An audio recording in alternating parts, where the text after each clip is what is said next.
मैंने अपने घर वालों से इसके लिए बात की।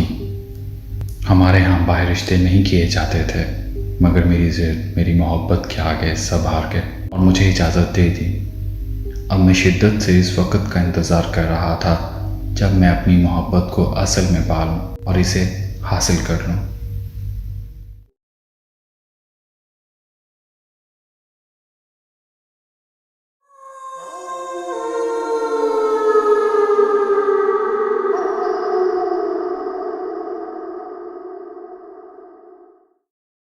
वो अपनी सहेलियों के हमरा दूर से आती हुई दिखाई दे रही थी। कॉलेज यूनिफॉर्म में मलबूस, किताबें सीने से लगाए, बैग कांधे पर लटकाए, हंसती मुस्कुराती। वो रोज़ाना छुट्टी के वक्त इसी रास्ता से गुजरती और मैं रोज़ इस जगह इसका इंतज़ार करता रहता था। ना जाने क्या नाम है इसका, मगर वो इस कदर खूबसूरत है कि बस जब मैंने इसको पहली मर्तबा देखा तो देखता ही रह गया। ऐसा नहीं है कि मेरे इलाके में, मेरी कौम में खूबसूरत औरतों की कमी है, मगर दिल जिस पर आ जाए, और मेरा दिल इस पर पूरी तरह आ चुका था। बातें करते करते इसने अचानक मेरी जानिब देखा। मैं आड़ में हो गया। हालांकि मैं जानता था मैं जहाँ हूँ वो मुझको नहीं देख पाएगी, मगर मैं हरगिज़ नहीं चाहता था कि अभी वो मुझे देखे, मेरे बारे में कुछ भी जाने। मुझे मुनासिब वक्त का इंतज़ार था। अम्मी, अम्मी कहाँ हैं आप? सबा ने घर में दाखिल होते ही शोर मचाना शुरू कर दिया। कौसर हाथ पहुँचती हुई किचन से निकल आई। आ गई मेरी बेटी? जी हाँ, अब जल्दी से खाना निकालें और मुझे सख्त भूख लगी हुई है। अम्मी, रात को मेरी दोस्त फरा की सालगिरह है। सबा ने खाने की मेज़ पर इतला दी। सबा, मैंने तुम्हें पहले भी बताया था कि तुम्हारे अब्बू तुम्हारा रोज़ रोज़ घर से निकलना पसंद नहीं करते हैं। अभी 2 दिन पहले तो तुम्हारा सारा ग्रुप शॉपिंग करने निकला हुआ था। कौसर ने कहा। क्या अम्मी? सबा ने हस्बे मामूल मुंह बना लिया। सब लड़कियां ही जा रही हैं, साथ जाएंगे और साथ आ जाएंगे। मैं कुछ नहीं जानती, कौसर ने सफाई में कहा। अपने अब्बू से खुद इजाज़त ले लेना। इनको तुम्हारा ना तो रोज़ रोज़ बाहर जाना पसंद है, ना ही इतनी रात को घर वापस आना। अब्बू जी, मेरे प्यारे अब्बू जी। सबा पीछे से आकर इनके गले से लटक गई। इशफाक साहब ने अखबार से सर उठाकर इसको देखा। जी, कोई नई फरमाइश? अब्बू जी पर लाड काम के वक्त ही आता है। ओह मेरे प्यारे अब्बू, असल में आज मेरी दोस्त फरा, वही फरा, यहाँ आगे ही तो रहती है। सबा ने वजाहत की। आज इसकी बर्थडे है, हम सब फ्रेंड्स इनवाइटेड हैं। ये बात है। इशफाक साहब गोया हुआ है। जी, तो आपसे जाने की परमिशन चाहिए और थोड़े से पैसे गिफ्ट के लिए, यानी 1000 रुपीज़। सबा ने बात ख़त्म की। इशफाक साहब कौसर पर तो खूब गरजते बरसते थे, मगर इकलौती बेटी की जिद के आगे हार जाते थे। ऐसा हमेशा ही होता था। चलो ठीक है बेटा, मगर जल्दी वापस आ जाना। हालात बिल्कुल ठीक नहीं हैं, ख़ास तौर पर जवान लड़कियों के लिए। आखिरी जुमला उन्होंने अपने दिल में कहा था। मैं बेचैनी से शाम का इंतज़ार कर रहा था। मैंने सुबह इसकी गुफ्तगू सुन ली थी। आज इसको दावत पर जाना था। मैं इसकी सज धज देखने को बेकरार था।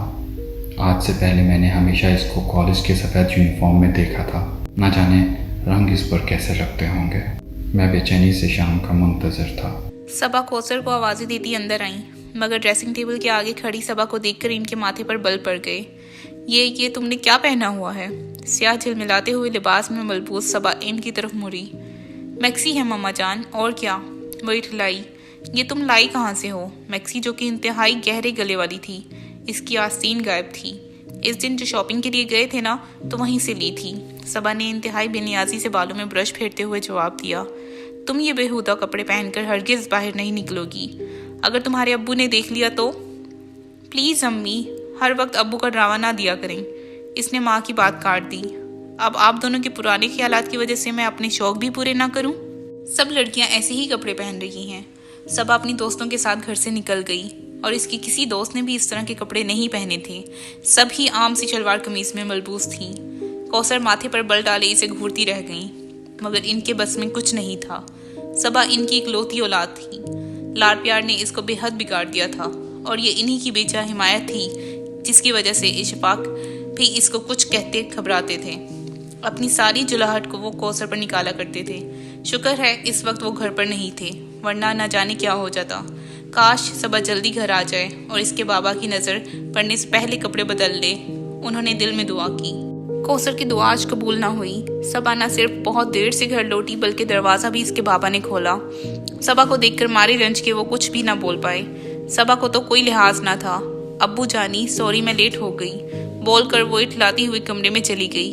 कौसर दिल में डर रही थी कि न जाने कितनी झाड़ पड़ने वाली है, मगर खिलाफ तवक्को इशफाक बिल्कुल खामोश रहे। आज कौसर, जितनी जल्दी हो सके सबा के लिए कोई रिश्ता तलाश करो। सुबह नाश्ते के दौरान उन्होंने कहा, मैं जल्द अज जल्द इसके फ़र्ज से सबकदोश होना चाहता हूँ। वो तो अपनी बात कहकर ऑफिस रवाना हो गए, मगर कौसर देर तक सोचती रही। ऐसा नहीं था कि हसीन और जमील सबा के लिए रिश्तों की कमी थी, मगर वो मिडिल क्लास थे। सबा जितनी हसीन थी इससे कहीं ऊंचे इसके ख्यालात थे। वो अक्सर औकात माँ को बताती रहती थी कि वो बहुत अमीर, पढ़े लिखे और बेहद हैंडसम लड़के से ही शादी करेगी, और अगर लड़के में इनमें से कोई भी एक खूबी कम हुई वो हरगिज़ हामी नहीं भरेगी। कौसर जानती थी कि सबा ऐसी ही है, बेहद ज़िद्दी और हर धर्म। वो आराम से अपने बाप के सामने डट कर खड़ी हो जाती थी। क्या होगा, कैसे होगा, कहाँ से आएगा ऐसा रिश्ता? मुख्तलिफ सवालों ने इसे घेर लिया। जब से सबा को इस दिन स्याह लिबास में झिलमिलाते देखा था, मेरा दिल काबू में नहीं था। मैंने अपने घर वालों से इसके लिए बात की। हमारे यहाँ बाहर रिश्ते नहीं किए जाते थे, मगर मेरी जिद, मेरी मोहब्बत के आगे सब हार गए और मुझे इजाज़त दे दी। अब मैं शिद्दत से इस वक्त का इंतज़ार कर रहा था जब मैं अपनी मोहब्बत को असल में पा लूँ और इसे हासिल कर लूँ। सबा दरवाजे को धार से खोलकर कौसर अंदर दाखिल हुई। तुमको कोई एहसास भी है? उफ, क्या है अम्मी, क्या प्रॉब्लम हो गई है अब? वो बदतमीज़ी से गोया हुई। प्रॉब्लम? तुमको पता भी है तुम्हारे अब्बू की तबीयत कितनी ख़राब है, और ये दोनों वक्त मिल रहे हैं। मगरिब की अजानें हो रही हैं और तुमने कितनी तेज़ आवाज़ में गाने लगाए हुए हैं। उफ अम्मी, अब्बू को बुखार ही तो है, ठीक हो जाएगा। इसने बेनियाजी दिखाई। और ये आज आपको मलानी बनने का ख्याल क्यों आ गया? सबा, कौसर कुछ बोल ही ना सकी। तुम किस कदर बदतमीज़ हो गई हो। अम्मी प्लीज़ बोर ना करें, जाएं यहाँ से, अब्बू के पास जाकर बैठें, वो बीमार हैं। बकौल आपकी आखिरी जुमला सबा ने आहिस्ता से कहा, मगर कौसर ने सुन लिया। खुदा ही तुम्हें हिदायत दे। कौसर कमरे से निकल गई। सबा ने म्यूज़िक आहिस्ता नहीं किया। ये क्या है? कौसर कुछ बोल ही ना सकी। गहरी सुर्ख साड़ी में मलबूस, बाल खोले, सुर्ख लिपस्टिक लगाए, पड़ी लग रही थी। कैसी लग रही हूँ? इसने दाद चाही। वाहियात, इन्होंने जल कर कहा। सारा खानदान वहाँ जमा होगा, क्या कहेंगे सब? हमारा ऐसा माहौल नहीं है, और फिर इस तरह सारा पेट नजर आ रहा है तुम्हारा। मुझे किसी की परवाह नहीं है, सबा ने ठनक कर कहा। अगर साड़ी नहीं बांधने देंगी तो मैं जाऊंगी भी नहीं। ना जाओ, ज्यादा बेहतर है, कौसर ने जलकर कहा। इस हुलिये में तुम्हें ले जाकर बातें सुनने से बेहतर है कि तुम घर पर ही रहो। तुम्हारे अब्बू तो मेरी जान ही निकाल लेंगे। पहले ही वो तुम्हारी हरकतों पर कुड़ते रहते हैं। अम्मी, एक बात कहूँ, मुझे लगने लगा है आप मुझसे जलती हैं। मैं इस कदर हसीन, लंबी, गोरी, हर कोई कहने लगा है कि आप दोनों की औलाद नहीं लगती हूँ मैं। जब भी आप बहाने से मुझको तैयार होने से रोकने लगी हैं। सबा मजाक हरगिज़ नहीं कर रही थी। कौसर आंखें फाड़े इसको देखती रही। इनसे कोई जवाब तक न बन पड़ा। सबा इस हद पर आ चुकी थी, इनको अंदाज़ा नहीं था। अपने शदीद हुस्न के एहसास ने इसको जैसे बांस पर चढ़ा दिया था। कौसर और इशफाक इस दिन वाकई में सबा को घर पर छोड़ गए। कौसर ने तो इससे बात तक न की, बस आहिस्तगी से दरवाज़ा बंद करने का कह दिया। सबा जैसे गुस्से में आग बगोला हो रही थी। इसके खूबसूरत रुखसार, इसकी साड़ी के हम रंग हो रहे थे। खानदान की इस शादी का वो कब से इंतज़ार कर रही थी। आखिर ऐसा क्या है इन कपड़ों में? टीवी पर, फिल्मों में तो सारी लड़कियां इस तरह के कपड़े पहनती हैं। इनकी माएँ तो इनको कुछ नहीं कहती। अम्मी सच में मुझसे जलने लगी हैं। कम उम्र दिमाग की रसाई बस यहीं तक थी। वो पैर पटकते हुए आईने के सामने आ खड़ी हुई। अपने अक्स पर नज़र पड़ते ही जैसे इसका सारा गुस्सा हवा हो गया। लाल सुर्ख साड़ी, स्लीवलेस ब्लाउज जिसमें से आधा पेट चमक रहा था, काले घने बाल शानों पर बिखरे हुए थे, गहरी सुर्ख लिपस्टिक इससे अपने ही ऊपर नज़र न हटाई गई। अम्मी अब्बू को रात देर हो जाएगी आते आते। वो सोचने लगी, क्या करूं? चलो फराह की तरफ चलती हूँ। आखिर इतनी मेहनत से तैयार हुई हूँ, किसी से तो दाद वसूल करनी चाहिए। ढेर सारा परफ्यूम अपने ऊपर स्प्रे करके वो इसी हुलिये में बाहर निकल गई।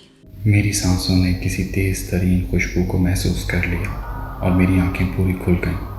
मैंने सामने देखा, वो बिल्कुल वही अकेली, तन्हा, इटला कर चलती, लंबे खुले बाल, खुला आसमान, सितारों तले तेज़ खुशबू, सुर्ख रंग, ये तमाम चीज़ें मुझे कितनी मुतवज्जा करती हैं। वो मुझे अपनी तरफ खींच रही थी, दीवाना कर रही थी, बेबस कर रही थी। मैं बेसाख्ता इसकी तरफ झुका और सबा को ना तो रात के अंधेरे से कोई खौफ महसूस हो रहा था और ना ही अपने अकेलेपन से। जवानी वैसे ही बेखौफ होती है। चंद गलियों के पार ही तो है फरा का घर। इसने सोचा था अम्मी अबू के आने से पहले ही लौट आऊंगी, और अगर देर हो भी गई तो मेरी बला से, आखिर क्यों अकेला छोड़कर गए हैं मुझे। बदतमीजी से सोचते हुए अचानक इसकी नज़र रास्ते में पड़े पुराने बरगद के दरख्त पर पड़ गई और इसके गले से भयानक चीख बरामद हुई। मैंने इसको आराम से चंद लम्हों में ऊपर खींच लिया। इसके साथ कोई रुकावट, कोई आसार ना था जो मुझे रोक सकता। मैं इसको अपने साथ ले आया इस दरख्त पर, इस कदीम पुरस्रार बरगद के दरख्त पर जहाँ मेरा घर है। इसकी हर शाख पर कोई ना कोई आबाद है, मेरे ख़ानदान का, मेरी कौम का। अब आप समझे कि मैं कौन हूँ।